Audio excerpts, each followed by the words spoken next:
Esse é o Sou Bela, um podcast sobre o universo feminino. Aqui vamos discutir ciência, saúde, sexo, espiritualidade e como achar paz e felicidade na loucura da vida diária da mulher madura. Tudo de forma prática e objetiva, baseada nas novidades científicas e anos de experiência trabalhando com e sendo mulher. Bem-vinda ao Sou Bela. Hoje eu vou continuar falando de hormônios femininos e vou focar na progesterona. Você já deve estar reparando num tema aqui. Nada no nosso corpo funciona de forma isolada e com hormônios não seria diferente. Por isso eu gosto de ver sempre o conjunto, como um influencia o outro, o que a falta de um gera no todo. E como ao invés de olharmos para partes do corpo isoladamente com uma lupa, que olhemos para o corpo como o sistema que ele é e sempre agir visando manter a harmonia do conjunto, ao invés de focar exageradamente em uma coisa ou outra. Quando eu penso em hormônios e até em neurotransmissores, eu imagino uma família. Sim, existe uma hierarquia, alguns ditam o ritmo, outros seguem. Assim, temos os primos, os irmãos, os amigos. E por que eu estou falando isso?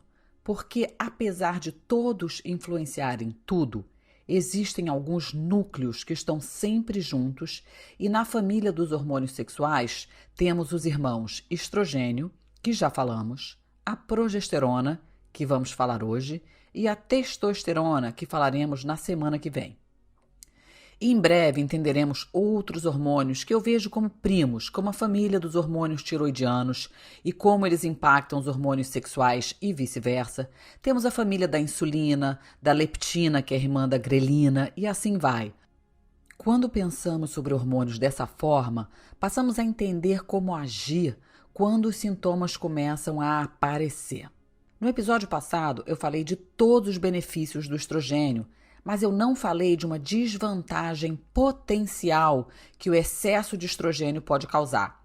Ele pode estimular o tecido mamário e engrossar o revestimento uterino, o que pode levar a menstruações intensas, especialmente durante os primeiros anos da perimenopausa, quando você produz uma quantidade de estrogênio acima do normal, entre aspas. Mas esses efeitos estimulatórios indesejados do estrogênio só ocorrerão se você não produzir progesterona suficiente para contrabalançar. Mas isso também é um pensamento importante para ficar na cabeça quando a gente for conversar sobre reposição hormonal. Então, bora entender a irmã serena do estrogênio, a progesterona. A progesterona é o hormônio que você produz após a ovulação. E, curiosamente, a gente produz muito mais progesterona do que estrogênio. Isso pode não ser aparente quando a gente olha os resultados do exame de sangue, porque os hormônios são medidos em unidades diferentes. E outra coisa que é bom de saber é que a maioria dos tipos de anticoncepcionais hormonais suprime a ovulação e, consequentemente, suprime a produção de progesterona por completo e todos os benefícios que ela traria no seu corpo. A progesterona tem muitos efeitos benéficos que a gente vai aprender hoje, principalmente afinando o revestimento uterino, o que neutraliza o espessamento que o estrogênio causa e pode ajudar a prevenir as menstruações pesadas. Outro efeito benéfico da progesterona é que ela acalma o cérebro e pode, portanto, reduzir a ansiedade e promover o sono. A progesterona também reduz a inflamação, normaliza a função imunológica, constrói ossos, protege o coração, aumenta a taxa metabólica e pode ajudar a prevenir câncer de mama. Sim, estudos estarão disponíveis no site do podcast. Então agora vamos entrar no detalhe dessa parceira inestimável do estrogênio. Eu visualizo a progesterona meio como uma fada madrinha, sabe? Se o estrogênio é aquela garota superpoderosa, espevitada, dramática e voluntariosa, a progesterona é calma, te dá colo, serenidade. Ela é o yang do estrogênio. Ou seja, são aquelas melhores amigas que funcionam melhor juntas do que separadas e hoje você vai entender por quê. A progesterona contrabalança o estrogênio. Ela é aquela parceira que atenua o drama. Ela sobe após a ovulação e diminui e flui com o nosso ciclo menstrual natural. Durante os ciclos em que a gente não libera um óvulo, a gente tem níveis mais altos de estrogênio, mas sem a progesterona para equilibrar. Lembrando nos podcasts anteriores, você só faz progesterona se tiver liberado um óvulo. Quanto menos óvulos você liberar, mais baixos serão os níveis de progesterona até atingirem o fundo do poço quando a gente entra ou está atravessando pela menopausa. Felizmente, o cérebro também produz um pouquinho de progesterona. Então, você vai ter um pouquinho circulando depois que os ovários interromperem essa produção. Isso é uma boa notícia, porque a progesterona não apenas equilibra o estrogênio e ajuda a preparar o corpo para a gravidez, mas ela também desempenha suas próprias funções importantes e individualizadas em todo o corpo. E é por causa de todas as funções que eu vou descrever agora que eu discordo com a linha médica convencional de só se preocupar com ela na hora de fazer reposição hormonal se a mulher tiver útero. Falaremos bem mais sobre reposição num outro episódio, mas eu já quero adiantar um básico de reposição hormonal aqui. Quem estiver repondo com estrogênio e tiver útero, precisa também usar progesterona. De acordo com as diretrizes atuais, a forma ideal seria progesterona micronizada via oral. Sim, a Utrogestan e o Juno que vende na farmácia é bioidêntica. A progesterona via transdérmica, aquela que é manipulada, que você tem que passar no corpo, não é suficiente para exercer a função de proteção do endométrio e isso é importante. Ou seja, para quem tem útero, precisa da forma oral ou do DIU ou de algum tipo de progestina que não é bioidêntica, mas vamos aprender também que algumas situações especiais pedem intervenções diferentes. E é por isso que ninguém deve fazer reposição hormonal sem acompanhamento médico.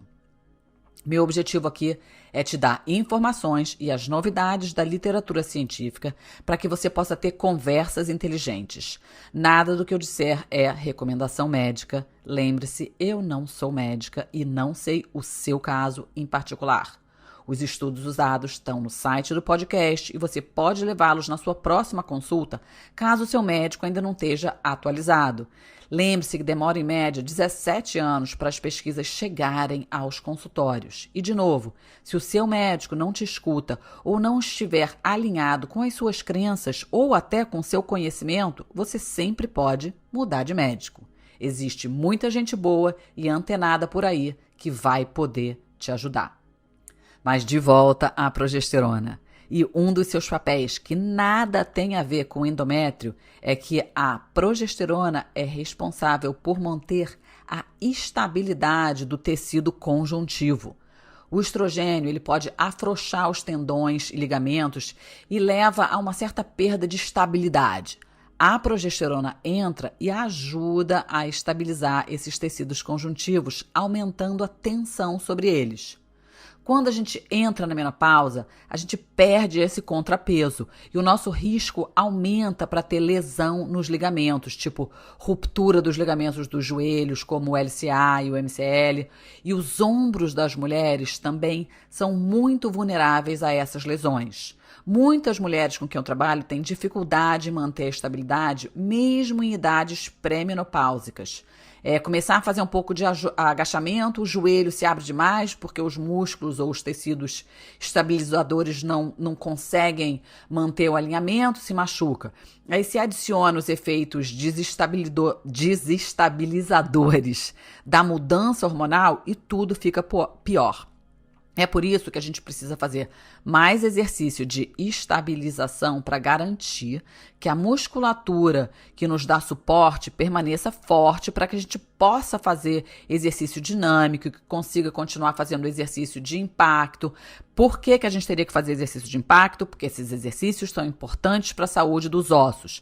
Eu vou fazer um episódio inteiro sobre exercícios e eu tenho muito material sobre isso no Instagram. Mas por agora saiba que você vai ter que treinar mais para estabilizar melhor a sua musculatura, para compensar essa falta de estabilidade que vai ser causada com o declínio de progesterona. A progesterona também atua protegendo o cérebro. A progesterona é tão boa para a massa cinzenta que às vezes ela é chamada de neuroesteroide. Ela produz um efeito calmante e anti-ansiolítico no cérebro e pode melhorar a função da memória. Ela também aumenta o BNDF, que é o fator neurotrópico derivado do cérebro, uma proteína que tem sido descrita na literatura como fertilizante para o cérebro. À medida que os níveis de progesterona diminuem, a gente perde algum desses benefícios importantes e aí pode ter alteração de humor, perda de memória e confusão que muitas mulheres na menopausa descrevem como a famosa névoa cerebral. Um estudo publicado na revista Menopause descobriu que 44% das mulheres na perimenopausa e 42% das mulheres na pós-menopausa relataram que sofriam de esquecimento ou enfraquecimento da memória.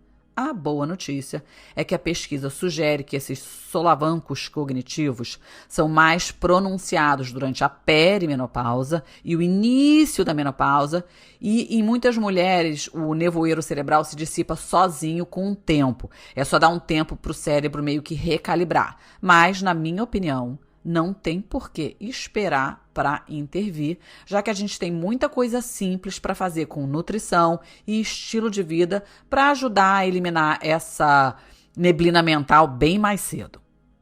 A progesterona ajuda a aliviar a dor. Quando os níveis de progesterona estão altos na segunda fase do nosso ciclo menstrual e durante a gravidez, a gente tem uma tolerância maior à dor. Faz sentido, né? Afinal, progesterona é o hormônio progestacional. O que seria de uma mulher grávida sem ela? Tanto a testosterona, que sim, mulheres também têm, mas em menores quantidades se comparadas com os homens, e a progesterona, que as mulheres na pré-menopausa têm em muito maiores quantidades, tem essa propriedade de diminuição de dor. Grande parte desse alívio da dor é resultado dos efeitos da progesterona no cérebro. Altos níveis de progesterona ajudam você a se sentir menos emocional em relação à dor. Uma qualidade que ajuda a evitar que a dor se amplifique e que te permita dissociar da intensidade e do desconforto da dor, isso de acordo com a literatura científica. E não é um efeito pequeno. Os pesquisadores que estudaram mulheres com fibromialgia, que é um distúrbio de dor crônica, eles descobriram que as flutuações nos níveis de progesterona alteravam os níveis de dor nessas mulheres em até 25%.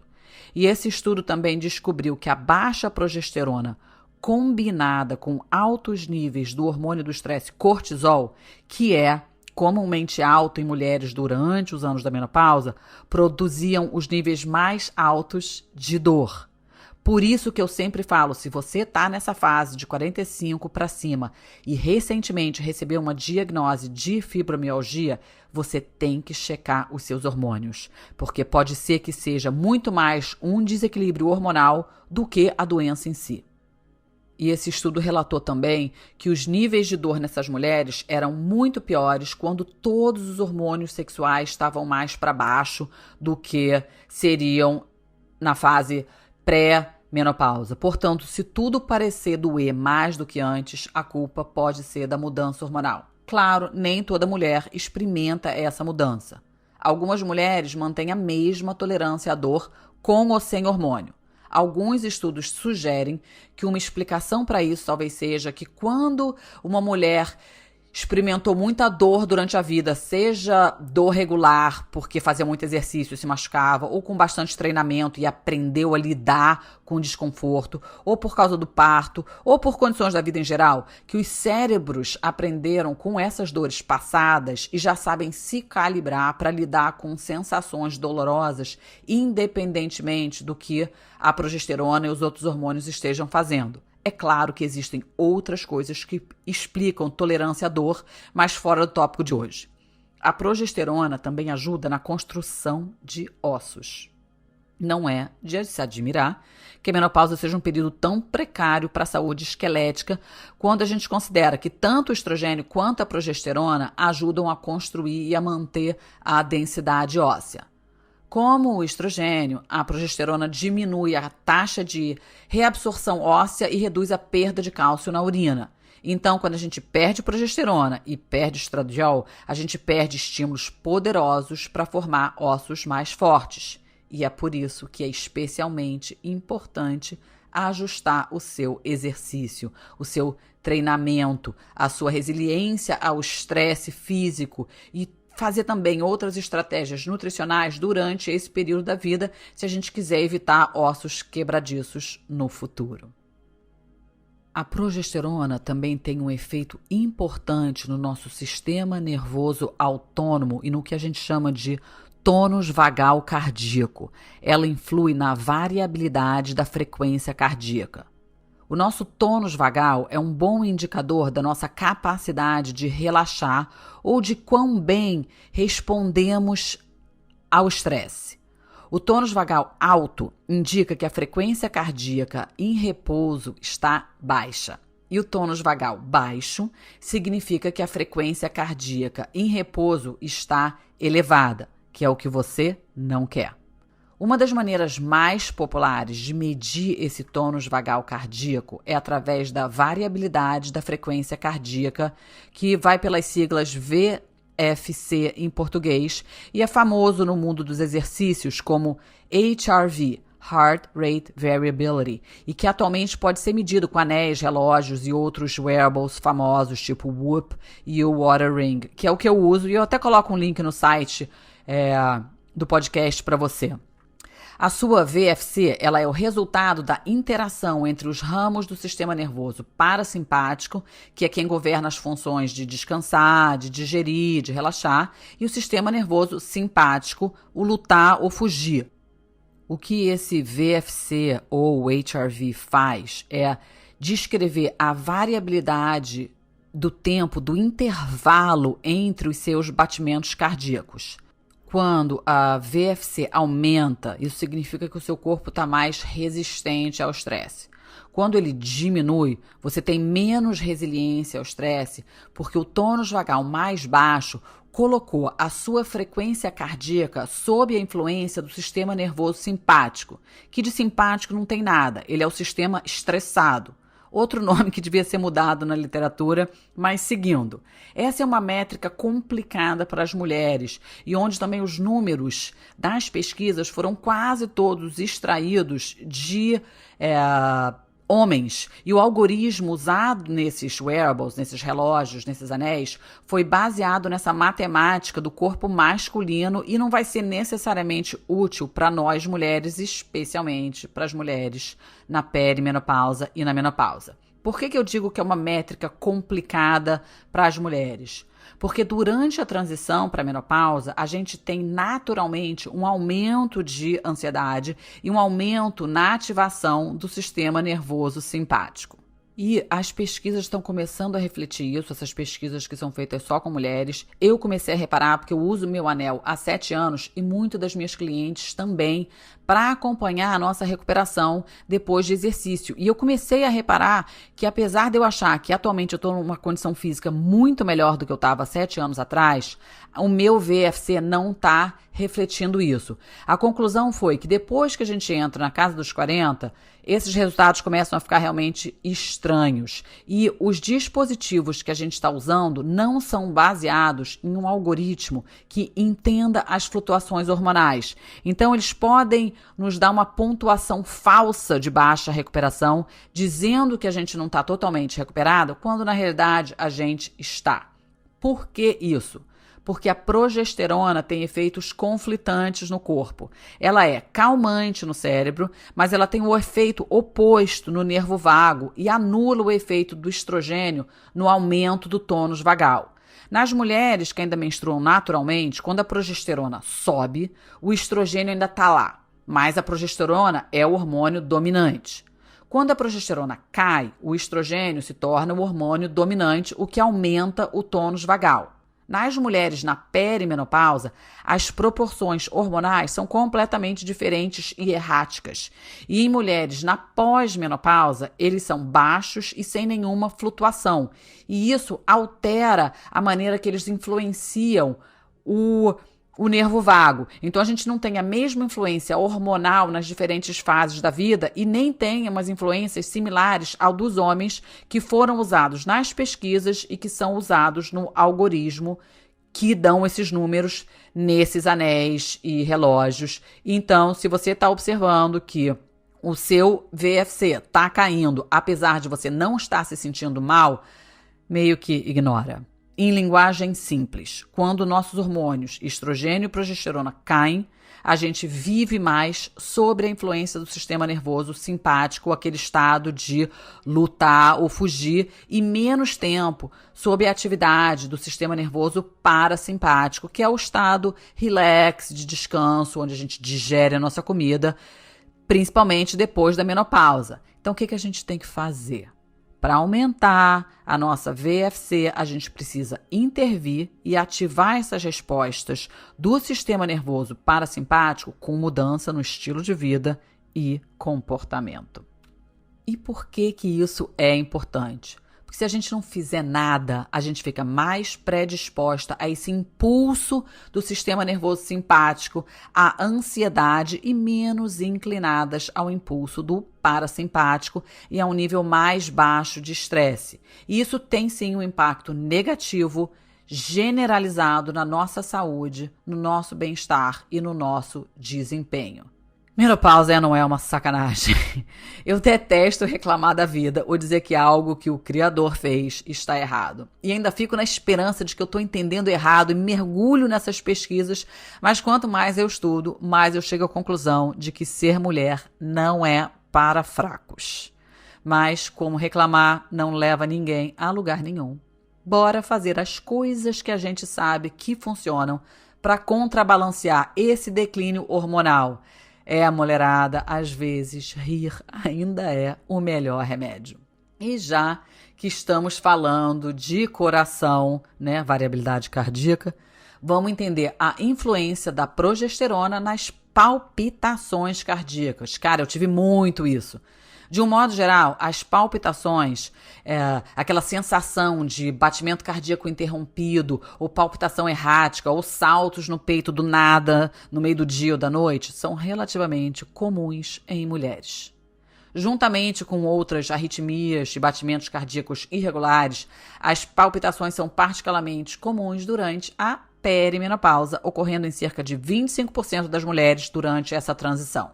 Porque todas as flutuações hormonais podem superestimular o coração. É amplamente relatado na literatura que as palpitações cardíacas da menopausa podem aumentar os batimentos cardíacos em até 16 batimentos por minuto ou mais. Mas, de acordo com a literatura, as palpitações geralmente são inofensivas, mas você sempre deve consultar o seu médico sempre que sentir sintomas cardíacos como palpitações, dores ou qualquer outra coisa. A pesquisa sobre terapia hormonal na menopausa e palpitação cardíaca é mista. Então, de novo, conversa com seu médico se você estiver fazendo reposição ou se você estiver interessada em fazer reposição. E, com ou sem reposição hormonal, intervenções gerais para reduzir o estresse sempre ajudam, assim como a evitar o excesso de cafeína e reduzir o consumo de álcool. Não matem a mensageira. A progesterona também influi na temperatura corporal. Ela aumenta a temperatura corporal central cerca de 0,5 graus Celsius quando ela está elevada durante o nosso ciclo menstrual. Enquanto o estrogênio tem um efeito refrescante, a progesterona tem um efeito esquentante. Na menopausa, à medida que a progesterona diminui, a temperatura corporal central cai para um nível mais parecido com a de um corpo de um homem. Alguns pesquisadores sugerem que essa mudança pode contribuir para o ganho de peso na meia-idade. Além disso, à medida que os nossos hormônios entram nesse estado de flutuação errática, o hipotálamo no seu cérebro, que é o termostato do cérebro, recebe sinais mistos entre o ambiente e a sua temperatura central, com base no que os hormônios estão dizendo. E isso pode desencadear as famosas ondas de calor, sudorese, rubor, ficar vermelha e até calafrio. Você literalmente fica desregulada. Então, não necessariamente é só os calores, mas é quase que um termostato quebrado, então calafrio também é comum. E se você começar a reparar, a sua dieta também pode contribuir muito para os episódios de calor. Sem a progesterona aumentando gradualmente a sua temperatura e sendo contrabalanceada pelo estrogênio regular, o seu cérebro pode reagir exageradamente quando a gente introduz algo que aquece o centro do corpo. Então é por isso que, às vezes, em algumas mulheres, alimento picante, cafeína, bebida quente, banho quente, ou se tiver muito calor lá fora, ou se toma vinho tinto, para umas mulheres qualquer álcool. Ou se você come proteínas muito densas, algumas sentem isso com carne vermelha, ou até exercício, tudo isso pode desencadear um fogacho ou ondas de calor. A boa notícia é que existem muitas estratégias para ajudar o corpo a se sentir confortavelmente fresco, independente dos nossos níveis hormonais, e estratégias também para reduzir esses gatilhos nas ondas de calor, e a gente vai falar dessas estratégias nos próximos episódios. Outra função super importante da progesterona é de acalmar a inflamação e ajuda na imunidade. Como eu já falei, a progesterona geralmente suprime a inflamação. Ela inibe as respostas inflamatórias do sistema imunológico inato. O que é isso? O seu sistema imunológico inato ele é feito das defesas das células imunológicas que estão prontas para reagir imediatamente quando elas identificam que tem um patógeno, que tem alguma coisa que entrou no seu corpo que não devia estar lá e ataca. Então pensa em quem tem alergia a pólen. O pólen entra no corpo e pam, você já está com o nariz escorrendo, espirrando, coçando o olho. Isso são os sintomas de histamina que estão sendo liberadas para causar inflamação, que vai atrair outras células imunológicas para o combate, para se livrar do pólen ou de quem quer que seja o invasor. Isso é uma coisa boa. Quando o sistema imunológico está funcionando bem, isso é uma resposta saudável para nos proteger. Mas a gente não quer esse sistema constantemente ativado por coisas que não são necessariamente perigosas para o nosso sistema. Após a ovulação, a progesterona aumenta. Esse aumento suprime o seu sistema imunológico para que o corpo não ataque um óvulo implantado como invasor caso você engravide. Vale a pena repetir. À medida que os níveis de progesterona diminuem, vai ser importante encontrar maneiras de mitigar a inflamação descontrolada ou sistêmica para que você possa proteger o seu corpo, proteger os seus estoques de ferro, preservar a saúde das articulações e reduzir o risco de distúrbios metabólicos, como doenças cardíacas que acompanham a inflamação sistêmica. A progesterona mais baixa impacta a sua capacidade imune. A progesterona também impacta o comportamento do nosso tecido muscular. A gente viu no episódio passado que o estrogênio ele é anabólico, ele estimula o desenvolvimento da massa muscular magra. A progesterona, sendo contrapeso, ela é catabólica. O objetivo é garantir que um embrião implantado sobreviva. Por isso, ela decompõe os carboidratos para fornecer a energia e decompõe as proteínas em aminoácidos livres que o seu corpo usa como blocos de construção básicos para o revestimento uterino. Como você pode ver, a progesterona tem muito mais função do que meramente proteger o endométrio. E ela começa a cair muito mais cedo do que o estrogênio. Lá pelos 40, a gente já começa mesmo a ter aqueles ciclos anovulatórios, onde a gente não produz um óvulo e sem óvulo não tem progesterona. E por isso a gente começa a sentir a falta dela muito mais cedo e os nossos médicos continuam dizendo que os hormônios estão todos legais. Se você medir a progesterona nas primeiras 2 semanas, elas vão estar sempre baixo, o que é esperado. Então, você tem que prestar atenção quando está fazendo o exame de sangue para que você tenha um resultado objetivo. E, de acordo com as diretrizes atuais, o único uso oficialmente reconhecido de reposição de progesterona, ela seria como contraposição ao estrogênio numa reposição hormonal. Ou seja, a gente faria reposição de estrogênio mais progesterona e mesmo assim, somente se você tiver útero. Mas, como você acabou de aprender, ela tem muito mais função do que somente essa proteção do endométrio.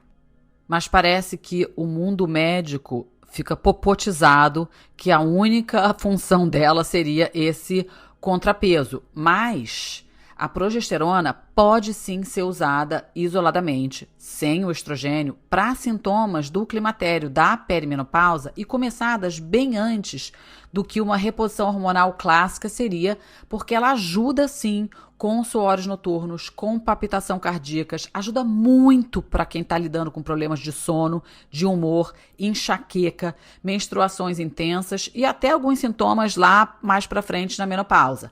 Mas você ainda vai encontrar resistência nesse uso de progesterona sozinha ou até para o uso em quem fez histerectomia. Infelizmente, ainda é considerado um desvio das diretrizes oficiais atuais. Mas o uso de progesterona sozinha está de acordo com os protocolos da professora Pryor, que é uma super pesquisadora canadense. Os estudos estão disponíveis no livro dela, que chama Estrogen Storm Season, Stories of Perimenopause. Tem o site dela, que eu vou colocar no meu site. Os protocolos de progesterona da professora Pryor são baseados em décadas de experiência clínica e ela tem muita pesquisa científica sobre os benefícios da progesterona para os sintomas de perimenopausa e da menopausa. Eu mesma comecei a fazer a reposição de progesterona sozinha bem antes de introduzir o estrogênio. E para quem está na perimenopausa, tendo dificuldade de sono, isso pode ser uma estratégia milagrosa. Então conversa com seu médico, se esse for o seu caso, e a sugestão aqui é progesterona micronizada via oral, no Brasil vendida embaixo de Juno ou Ultrogestan, e a dose e a forma de utilização você vai ter que discutir com o seu médico. Semana que vem a gente fala dos andrógenos, da testosterona, DEA e outras coisitas mais. Eu espero que vocês estejam curtindo esse conteúdo e a melhor maneira de me ajudar a continuar a produzi-lo é me dando 5 estrelas, onde quer que você esteja escutando esse podcast e, melhor ainda, dividir com as suas amigas. As dúvidas você pode colocar no Instagram. E eu tô tendo uma certa pressão para produzir isso como videocast, mas eu queria saber se vocês realmente gostam ou escutariam ou olhariam isso no YouTube antes de eu colocar a minha cara à tapa, literalmente. Então, se puder, me deixa a sua opinião de novo lá no Instagram. Eu desde já agradeço. E agora eu fico por aqui. Namastê, uma boa semana para vocês.